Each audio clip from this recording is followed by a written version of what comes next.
Welcome to B&B RV. In this video, we're going to walk you through the basics of how to unwinterize your RV's water system for the upcoming camping season.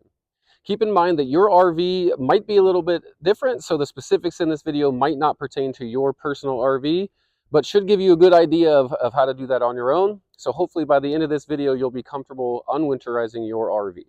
Unwinterizing your RV can be broken down into 4 general steps.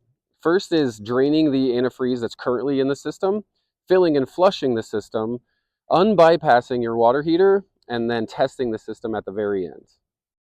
Few items that you'll need for this process: you'll need a water hose and a water source, a bucket. If you have a anode rod, you'll need some Teflon tape. We got a brand new anode rod here, and then a socket to install that. The first step in this process is draining the antifreeze from the system. If your RV has them, locate the low point drains for your hot and cold. They should be labeled either with red and blue, or there should be a couple of stickers on there. There are a couple of different types. You have a quarter turn type, or you have the pull valve type. What you'll want to do is open those valves and let the antifreeze drain all the way out of there. And then once it's all drained, make sure you close those valves back up. In the next step, we're going to fill and flush the system. So there might be some residual antifreeze still left in the system. So to do that, we're going to fill up our freshwater tank or connect to city water. Back inside the RV, we are at the kitchen sink here. So all we have to do is turn on the faucet, and you'll see the pink stuff running out of there. We just want to run that until it runs completely clear. From there, we'll move on to the bathroom sink, where we do exactly the same thing and open up that faucet until it runs completely clear. Next, we'll move on to the shower and do the same thing. So into our bucket, we'll turn on the faucet and run that water until it's completely clear. And last, we'll move on to the toilet, where we just press down the pedal and run that water until it's completely clear.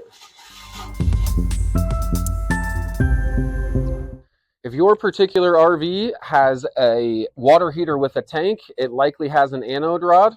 So the third step is going to be replacing that and unbypassing the water heater. So first step is we're going to find our water heater compartment, take that off, and then we'll find the little port there. This is a brand new one.